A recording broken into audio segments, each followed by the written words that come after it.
ओम नमो भगवते वासुदेवाय नमः। स्वागत है आप सभी का मेरे Hariom Sharma money tips YouTube channel पर। आज मैं आपको जीवित पुत्र का व्रत की कथा सुना रहा हूँ। संतान की रक्षा के लिए यह व्रत किया जाता है। संतान वाली माताएं इस दिन निर्जल व्रत रखती हैं और संतान की रक्षा के लिए भगवान से प्रार्थना करती हैं। गंधर्वों के राजकुमार का नाम जीमुतवाहन था। वे बड़े उदार और परोपकारी थे। जीमुतवाहन के पिता ने वृद्ध अवस्था में वानप्रस्थ आश्रम में जाते समय इनको राज सिंहासन पर बैठाया, किंतु इनका मन राजपाट में नहीं लगता था। वह राज्य का भार अपने भाइयों पर छोड़कर स्वयं वन में पिता की सेवा करने चले गए। वहीं पर उनको मलयावती नामक राजकन्या से विवाह हो गया। एक दिन जब वन में भ्रमण करते हुए जीमुतवाहन काफ़ी आगे चले गए, तब उन्हें एक वृद्धा विलाप करते हुए दिखाई दी। इनके पूछने पर वृद्धा ने रोते हुए बताया, मैं नागवंशी स्त्री हूँ और मुझे एक पुत्री है। पक्षीराज गरुड़ के समक्ष नागों ने उन्हें प्रतिदिन भक्षण हेतु एक नाग सौंपने की प्रतिज्ञा की हुई है। आज मेरे पुत्र शंखचूड़ की बलि का दिन है। जीमुतवाहन ने वृद्धा को आश्वस्त करते हुए कहा, डरो मत, मैं तुम्हारे पुत्र की प्राणों की रक्षा करूँगा। आज उसके बदले में स्वयं अपने आप को उनके सामने प्रस्तुत करूँगा। इतना कहकर जीमुतवाहन ने शंखचूड़ के हाथ से लाल कपड़ा ले लिया और वे उसमें लपेटकर खुद बलि के स्थान पर जाकर लेट गए। नियत समय पर गरुड़ बड़े वेग से आए और वह लाल कपड़े में ढके जीमुतवाहन को पंजे में दबोचकर पहाड़ के शिखर पर जाकर बैठ गए। अपने चंगुल में गिरफ्तार प्राणी की आंखों में आंसू और मुंह में आहाना निकलता देख गरुड़ जी बड़े आश्चर्य में पड़ गए। उन्होंने जीमुतवाहन से उनका परिचय पूछा। जीमुतवाहन ने सारा किस्सा सुनाया। गरुड़ जी उनकी बहादुरी और दूसरों की प्राण रक्षा करने में स्वयं का बलिदान देने की हिम्मत से बहुत प्रभावित हुए। प्रसन्न होकर गरुड़ जी ने उनको जीवन दान दिया तथा नागों की बलि न लेने का वरदान भी दिया।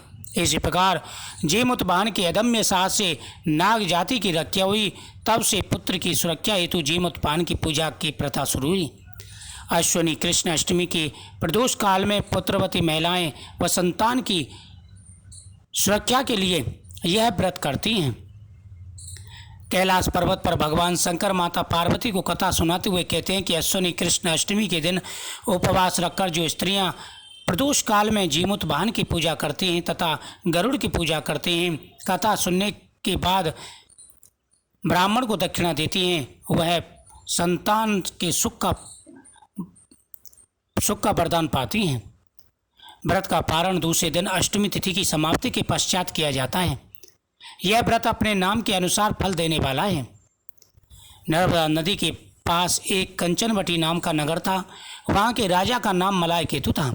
उसी नर्मदा नदी के पश्चिम और बलवटा नाम की मरुत भूमि, जिसमें एक विशाल पेड़ पर चील रहती थी और उसी पेड़ के नीचे एक स्यानी भी रहती है। चील और स्यानी दोनों की पक्की सहेलियाँ थीं। कुछ महिलाओं को जीतिया व्रत करते देख चील और स्यानी ने भी यह व्रत करने का संकल्प लिया और दोनों ही भगवान श्री जीमुतवाहन की पूजा व्रत करने का प्रण ले लिया। जिस दिन दोनों को व्रत रखना था, ठीक उसी दिन शहर के एक बड़े व्यापारी की मृत्यु हो गई। संस्कार वही मरुस्थल पर हुआ। मुर्दा देखकर स्यानी को भूख लगने लगी और वह खुद को रोक नहीं पाई, जिसके कारण उसका व्रत टूट गया। परंतु चील ने खुद पर संयम रखा और पूरी श्रद्धा और नियम से अपना व्रत पूरा किया और अगले दिन व्रत का पारण भी किया। उसके बाद अगले जन्म में दोनों सहेलियों ने पुत्री के रूप में एक ब्राह्मण परिवार में जन्म लिया। उनके पिता का नाम भास्कर था। चील बड़ी बहन और स्यानी छोटी बहन बनी। बड़ी बहन का नाम शीलावती रखा गया और उसकी शादी बुद्धिसेन के साथ हो गई। छोटी बहन का नाम कपूरावती रखा गया और उसकी शादी उस शहर के राजा मलाय केतु से हुई और छोटी बहन कपूरावती कंचनवटी नगर की रानी बन गई। अब भगवान जीमुतवाहन के आशीर्वाद से बड़ी बहन शीलावती को 7 पुत्र हुए, लेकिन कपूरावती के बच्चे कोई भी बच्चा नहीं था। जैसे ही पुत्र जन्म लेते वह मृत्यु को प्राप्त हो जाते। कुछ सालों बाद शीलावती के 7 पुत्र बड़े हो गए और राजा के राज दरबार में काम करने लगे। उन्हें देखकर कपूरावती के मन में ईर्ष्या और जलन की भावना उत्पन्न हुई। ईर्ष्या जिस इंसान के मन में जन्म ले लेती है, वह पाप के रास्ते पर चल पड़ता है। इस ईर्ष्या और भावना में कपरावती ने राजा से कहकर शीलावती के 7 बेटों के सर कटवा दिए। फिर उन 7 सिरों को एक बर्तन में ढककर शीलावती के पास पहुंचवा दिया। यह सब देख भगवान जीमूतवाहन ने मिट्टी की सहायता से 7 भाइयों के सर बनाए और सभी सरों को धड़ से जोड़कर अमृत छिड़क दिया, जिसके कारण वे 7 भाई फिर से जिंदा हो गए और घर लौट आए। रानी ने जो कटे सर भेजे थे वह फूल और फल बन गए। कपरावती समाचार पाने को व्याकुल थी, लेकिन जब उसे इस बात का पता चला तो वह अपनी बड़ी बहन के घर गई और वहाँ सबको जिंदा देखकर आश्चर्य में पड़ गई और बेहोश हो गई। जब कपरावती होश में आई तो उसने अपनी बड़ी बहन से यह सारी बात बताई और अपनी गलती का पछतावा किया। भगवान जीमूतवाहन की कृपा से बड़ी बहन को पूर्व जन्म की सारी बातें याद आ गईं और वह अपनी छोटी बहन को उसी पेड़ के नीचे लाकर पूर्व जन्म की सारी बात सुनाई, जिसको सुनकर के कपरावती बेहोश हो गई और मर गई। जब राजा तक इस बात की सूचना मिली तो उन्होंने उसी जगह पर पेड़ के नीचे कपरावती का दाह संस्कार किया। यह व्रत बड़ा व्रत है। इस व्रत के करने से संतान का सुख प्राप्त होता है और सभी मनोकामनाएं पूरी हो जाती हैं। इस व्रत से संबंधित अनेकों कथाएं हैं। महाभारत के युद्ध में जब अश्वत्थामा अपने पिता की मृत्यु से बहुत दुखी थे और अपने पिता की मृत्यु का बदला लेना चाहते थे, जिसके कारण वह पांडवों की शिविर में घुस गए। शिविर में उस समय 5 लोग सो रहे थे, जिसके कारण अश्वत्थामा ने उनको पांडव समझकर उनको खत्म कर दिया। लेकिन वह पांडव नहीं थे, वह द्रौपदी के 5 पुत्र थे। यह माना जाता है कि सभी पुत्र द्रौपदी के 5 पुत्र थे, जिसके बाद अर्जुन ने अश्वत्थामा को बंदी बना लिया और उनकी दिव्य मणि छीन ली। अश्वत्थामा के मस्तक में एक दिव्य मणि थी, जिससे उसे सदा ही आरोग्यता मिलती थी, ज्ञान प्राप्त होता था।